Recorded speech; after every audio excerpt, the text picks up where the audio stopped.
Hello बच्चों, आपका MST electrical classes में स्वागत है। तो आप सभी कैसे हो? आई होप कि आप सभी अच्छे होंगे।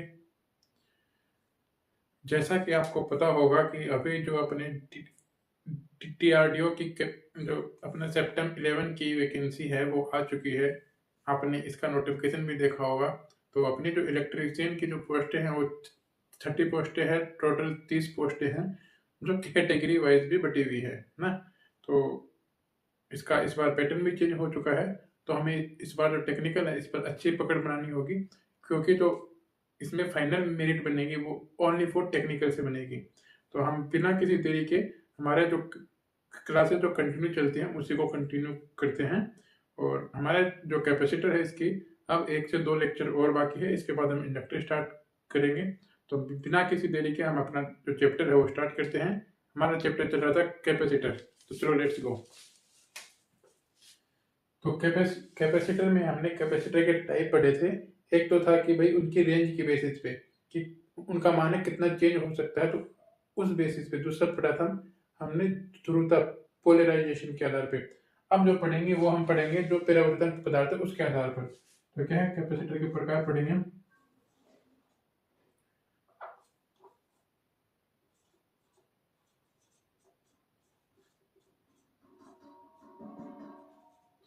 संधारित्र के प्रकार ये किसके आधार पर? परावर्तन पदार्थ के आधार पर।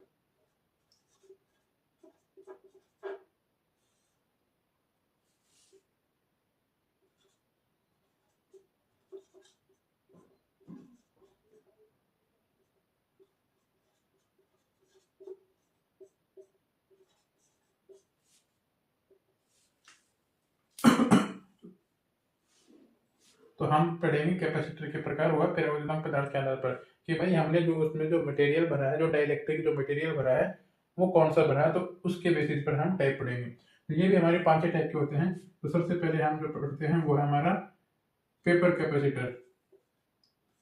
पेपर कैपेसिटर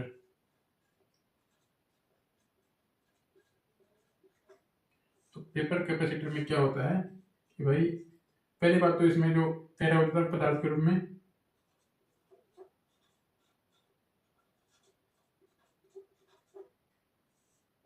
परावर्तक पदार्थ के रूप में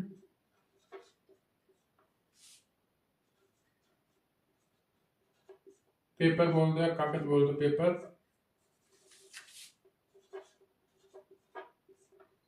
या कागज बोल दो। कागज को रोल करके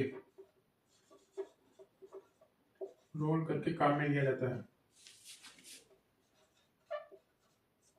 काम में लिया जाता है।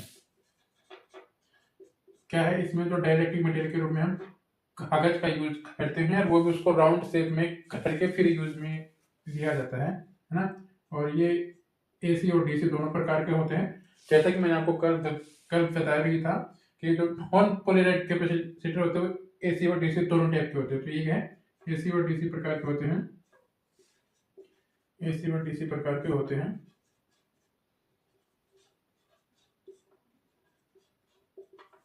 और इनका जो प्रयोग है, इनका प्रयोग पंखे, मोटर, क्या है इनका यूज प्रयोग।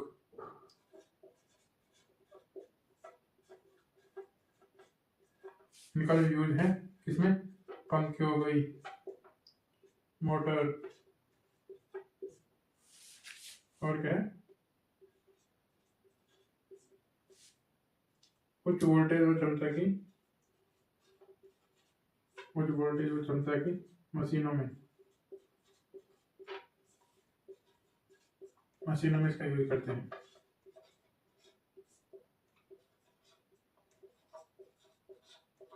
इसका प्रयोग हम पंखे, मोटर और हाई वोल्टेज की जो उच्च वोल्टेज व हाई कैपेसिटी की जो मोटरें होती हैं उनमें हम इस पेपर कैपेसिटर का यूज करते हैं। एक यहाँ पे नोट लिख लेना, जो पंखा है जो हम आपने देखा होगा, जो हम लोग कैपेसिटर मोटर पढ़ते हैं आपको पता हो ये 3 टाइप की होती है, capacitor start, capacitor and capacitor start and capacitor and motor. ये जो वहाँ पे हम जो पढ़ते हैं तो जहाँ फिक्स कैपेसिटर में रूप में जो परमानेंट कैपेसिटर के रूप में जो प्रयोग करते हैं वो पेपर कैपेसिटर का ही यूज करते हैं। और जो दूसरा है वो है ऑयल गेज कैपेसिटर। तो मैंने क्या बोला कि पंखों में ऑयल गेज कैपेसिटर का भी ऑयल गेज कैपेसिटर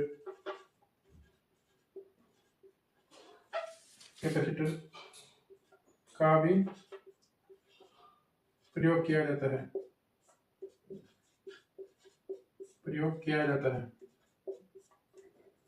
ना। तो मैंने क्या बोला है कि जो हम वहां पे जो फिक्स कैपेसिटर के रूप में जो कैपेसिटर यूज लेते हैं, तो वो या तो ऑयल गेज कैपेसिटर यूज में लेते हैं या पेपर कैपेसिटर यूज में लेते हैं, जो कि 2 से 2.5 माइक्रोफेरेड के होते हैं। वो हम आगे के लेक्चर में पढ़ेंगे। बाकी वैसे आपको पता हो तो अच्छी बात है ना। तो पंखों में हम ऑयल गेज कैपेसिटर का यूज भी करते हैं, पेपर कैपेसिटर का भी यूज करते हैं। तो ये अपना पेपर कैपेसिटर कंप्लीट हुआ। इसके बाद अपना जो सेकंड है,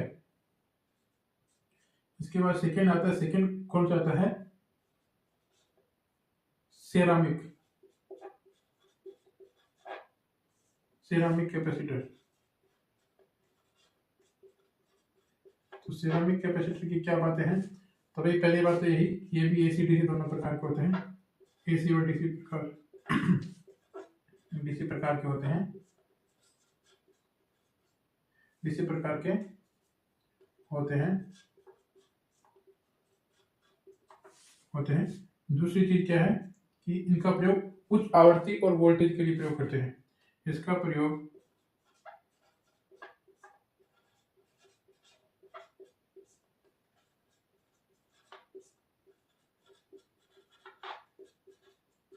उच्च आवृत्ति व वोल्टेज के लिए किया जाता है।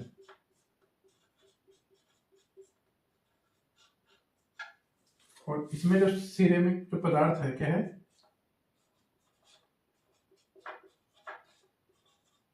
इसमें जो पेरावैलिक पदार्थ है वो सिरामिक का यूज में लेते हैं कि सिरामिक पदार्थ है वो इलेक्ट्रोलाइट के रूप में हम डायरेक्टिंग मटेरियल के रूप में हम यूज में लेते हैं। तो जो सिरामिक जो पदार्थ होते हैं वो होते कौन कौन से हैं?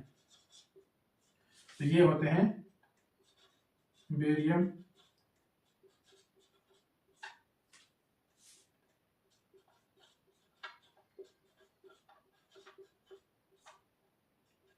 टिटेनियम, स्ट्रांशियम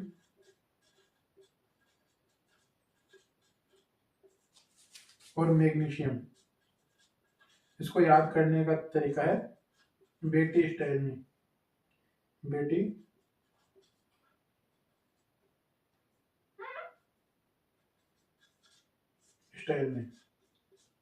तो ये इसका याद करने का तरीका है बेरियम, टिटेनियम, स्ट्रांशियम और मैग्नीशियम ना।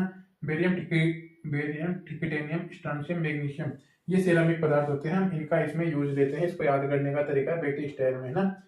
ऐसे बेरियम, टिटेनियम और स्टाइल से स्ट्रांशियम और मैग्नीशियम में से मैग्नीशियम। हाँ, ये है। तो इसमें एक चीज तुम याद रखना कि अगर उच्च आवृत्ति के लिए कभी भी पूछे कि उच्च आवृत्ति के लिए कौन से कैपेसिटर का यूज में, मतलब कौन से कैपेसिटर को यूज में लिया जाता है, तो हमेशा फर्स्ट प्रायोरिटी पे सिरामिक को रखना है। उच्च आवृत्ति के लिए फर्स्ट प्रायोरिटी पे प्राथमिकता देनी है और सिरामिक कैपेसिटर को देनी है। भाई इसका प्रयोग हाई फ्रीक्वेंसी के लिए किया जाता है। तो अभी मैंने आपको जो बताए हैं 2 कैपेसिटर बताए, पेपर और सिरामिक कैपेसिटर। पेपर कैपेसिटर में पेरावैलिक पदार्थ के रूप में पेपर का प्रयोग करेंगे, इसमें पेरावैलिक पदार्थ के रूप में सिरामिक का प्रयोग करेंगे। तो सिरामिक पदार्थ अपने ये होते हैं। और इसमें क्या है, ये एसी और डीसी दोनों प्रकार के होते हैं, ये भी एसी डीसी दोनों प्रकार के होते हैं। इसका जो यूज है पंखे, मोटर, उच्च वोल्टेज और क्षमता की मशीनों में इसका प्रयोग किया जाता है। और पंखों में पेपर कैपेसिटर भी यूज में लिया जाता है। एक ऑयल गेज कैपेसिटर होता है, इसका प्रयोग भी पंखों में किया जाता है। और बाकी इसका प्रयोग सिरेमिक कैपेसिटर, इसका प्रयोग उच्च आवृत्ति और उच्च वोल्टेज के लिए किया जाता है। अगर उच्च आवृत्ति पे बात है तो हमेशा जो प्राथमिकता देनी है सिरेमिक कैपेसिटर को देनी है। उच्च आवृत्ति के लिए फर्स्ट प्रायोरिटी पे सिरेमिक कैपेसिटर को रखना है। ठीक है, तो अपने ये 2 कैपेसिटर हो गए। आगे हम और पढ़ते हैं। अपना अगला आता है पॉलिस्टर। क्या आता है? Polyester capacitor. भाई ये क्या होता है? तो इसका प्रयोग डिजिटल परिपथ डिजिटल परिपथ व ट्यूनिंग में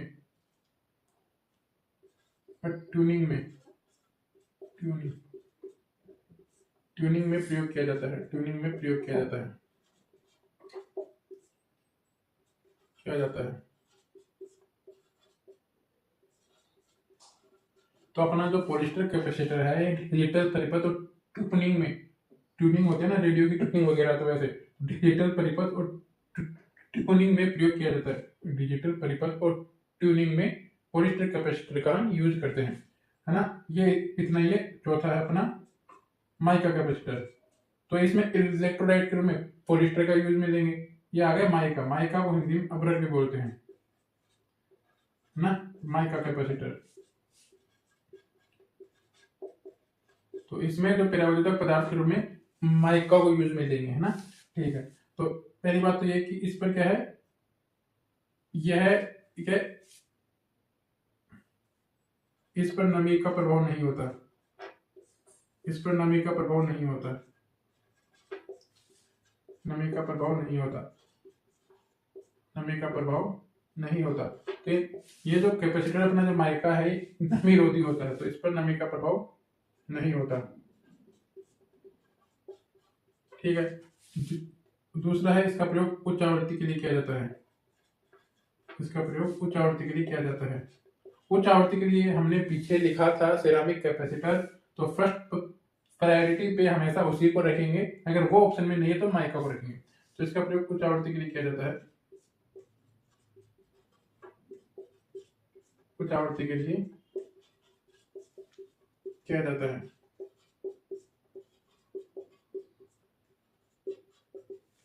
तीसरी बात क्या है, परिपथ में पावर फैक्टर सुधारने के लिए भी इसका प्रयोग करते हैं। परिपथ में पावर फैक्टर शक्ति गुणक, जिसको शॉर्ट में पीएफ भी बोलते हैं ना। परिपथ में पावर फैक्टर को सुधारने के लिए, पावर फैक्टर को बढ़ाने के लिए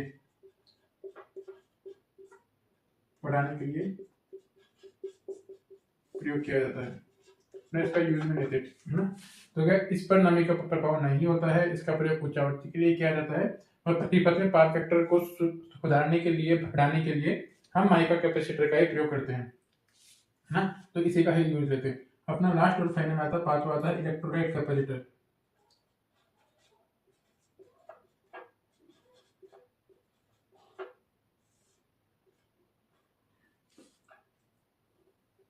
इलेक्ट्रोलाइट कैपेसिटर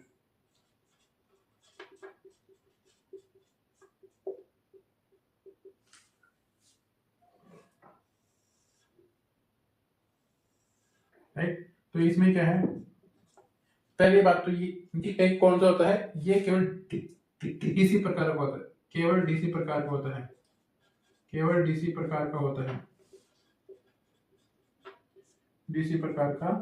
होता है। क्योंकि मैंने कल तुमको बताया था कि जो इलेक्ट्रोलाइट कैपेसिटर होता है इसमें पोल बन जाते हैं, इसका ये पोलराइज्ड कैपेसिटर होता है। इसमें प्लस माइनस होते हैं। प्लस माइनस होने की वजह से इसका ओनली फॉर डीसी सप्लाई में इसका यूज में लेते हैं ना। तो केवल डीसी प्रकार का होता है। और क्या है, यह ईएमएफ भी उत्पन्न करता है। क्या है, ईएमएफ। इसमें ईएमएफ भी होता है, तो ईएमएफ उत्पन्न करता है। और ये अपना ईएमएफ होता है विद्युत वाहक बल, और ये भी मैं तुमको पहले पढ़ा चुका हूं ना। यह ईएमएफ उत्पन्न करता है। बाकी इसका प्रयोग कहां पे, इसका प्रयोग मोटरों में प्रयोग करते हैं। इसका प्रयोग मोटरों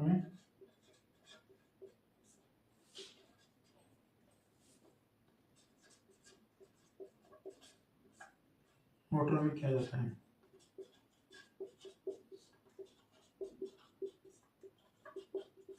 ठीक है। और क्या है, इसका जीवन काल भी कम होता है।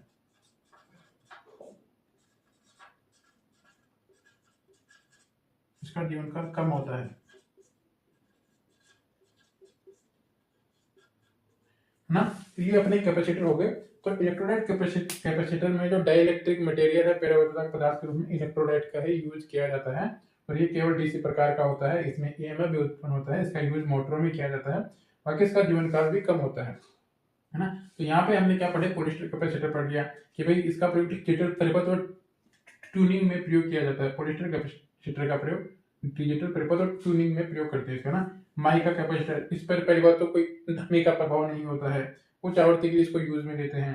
परिपथ में पावर फैक्टर को बढ़ाना हो, सुधारना हो, तो इसके लिए हम इसका प्रयोग करते हैं माइका का। और इसमें जो विद्युत जो पदार्थ है वो माइका होता है, सीधी सी बात है। और इलेक्ट्रोलाइट तुमको बता ही दिया।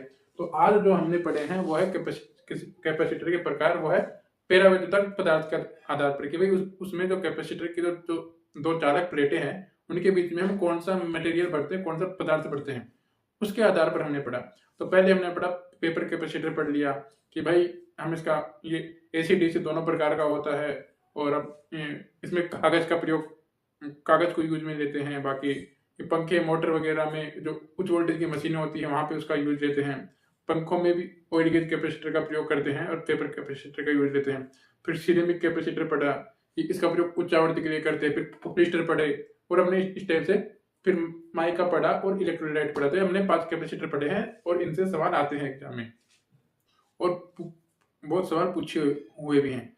तो मैं उम्मीद करता हूँ कि आपको ये आज का जो लेक्चर है ये काफ़ी अच्छा लगा होगा, समझ में आया होगा। और अगर आपको किसी भी प्रकार का कोई डाउट है तो आप कमेंट सेक्शन में जरूर बताएं। और आज के लिए इतना ही। बाकी का जो नेक्स्ट पार्ट है नेक्स्ट क्लास में हम मतलब आगे कल की क्लास में देखेंगे बाकी का लेक्चर। तो आज के लिए इतना ही। तो take care and good bye.